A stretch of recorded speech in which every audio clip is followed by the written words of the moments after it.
So this whole session is called May the Force Be With You. We are the 1% where the force is already with us, right?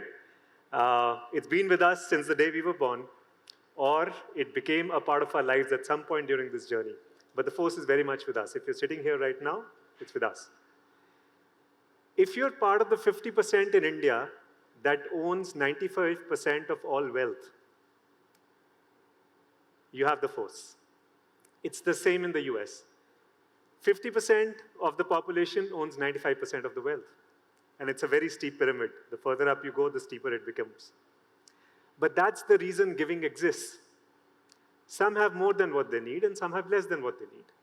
And the transfer of wealth from one to the other is the process of giving. We give for fear, or rather we give because of fear. We give because of compassion. We give out of love. Sometimes we give out of power. We give out of the whole range of human emotions that we feel and live every day. But we always give from the heart, and then we use the head to justify what we've chosen. Today, I want to take you through a little bit of the journey of the numbers behind giving, just to put this whole thing in perspective of how large is this. More importantly, not just how large is it, but is it large enough? Because you only need it to be as large as to solve the problems that it's focused on, right? There's no point in being large if it has no purpose. Giving creates change. But what is that change? Nothing that you see here needs too much explanation. These are things that all of us are very familiar with. This room, I'm sure, has alumni from both IISc and IMA, like every room like this has. Both institutions funded significantly by philanthropy when they started, right? It's all about ideas, ideas that are intergenerational. These are institutes that have built generations of innovation, generations of business in this country. Entire sectors have come out of philanthropy. Microfinance and the white revolution, which is the modern dairy industry in India, the largest dairy producer in the world, both came out of philanthropy and out of nonprofits. Transformations, practically. Right to information, the Good Samaritan law, right to work, right to education, tons of policies that define who we are as a country came out of philanthropy. Revolutions by themselves. So be it ideas, be it innovations, be it revolutions, philanthropy had a role to play. But how much philanthropy does it take for any of this to happen? How big is giving as it exists today? As a country, we are 1/8 the size of the US, right, in GDP terms. Pretty common statistic. But when it comes to people, we have 6 times the people that the US has who are in poverty. Obviously, a much larger population, a higher poverty rate, it means we have 6 times the need. But our economy is 1/8. Both in India and in the US, governments take the lead in meeting the needs of the poor. And by the way, India is doing a fairly decent job on that. If you look at the size of the economy, the amount of money that the government spends is not all that different. 1/8 the economy, 1/10 the amount of spending. The big difference happens when you take the next step and go to giving. Giving in India is 1/35th the giving in the US.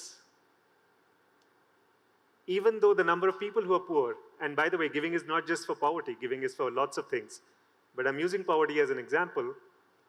Even though poverty and the number of people who are poor and who need that support is 6 times. That gap is the gap that needs to be filled as we go on, because what giving does is what governments cannot do sometimes, do not do sometimes, or do not want to do sometimes. Giving fills those gaps that markets can't and governments can't. The good news, though, is it's getting bigger. It's a very interesting chart. The world over, any country in the world, individuals drive giving. It's an emotional decision. Corporates aren't emotional, by definition. Individuals are. Bulk of giving comes from folks who are giving $10, 50 rupees. On our own platform, we see 50 rupees to 5 lakhs as ticket sizes for giving that happens, right? It's individual giving. But in India, we've had a 10-year experiment. It's actually the 10th year of that experiment that's going on. It's called legally mandated CSR. Corporates in India above a certain size are mandated to give. The $13 billion, that is the size of Indian giving today, 1/35th of the 499 billion, that's the US. That 13 billion wouldn't be 13 billion without this experiment. CSRs become the largest and the most stable source of capital because the Indian economy is doing well and the CSR funding that comes in is a function of how much money companies make. CSRs become a very, very steady source of capital. 3 billion out of that 13 is CSR. But the real growth and the most powerful driver, therefore, of this chart becoming the one on the left becoming the one on the right over a period of time is actually at the bottom.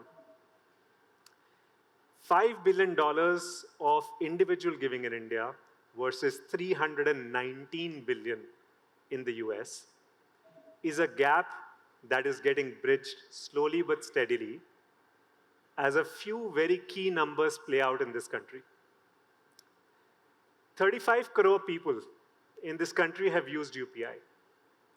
20 crore shop online, but only 2 crores give online. The rest will still give in a temple, will still give to a person that they know, will still give in many, many different ways, but online transactions for giving are still just 2 crore people giving. The most interesting statistic, however, is not the 2 crores. It's the 60%. Once they give, 60% of them give again. And this is the 60% that we know about. Data quality is terrible. The number is more likely higher than that. The future of growth of giving in India is the 2 crores becoming 20. Pretty much like most other e-commerce categories, they take time as they build trust and they become convenient, and then they grow. But more important than that, the day we are able to take our payments infrastructure to handle recurring payments far, far better than what it does today. Because even though UPI is brilliant, doesn't do a great job on recurring yet, credit cards don't do it either.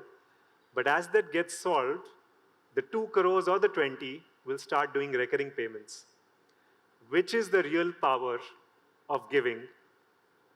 Our own experiments have shown people who started giving to Give India as it was known then, Give as it's known now, 20 years back have changed jobs, have changed lives, have changed so much in what they are, but their subscriptions never stop.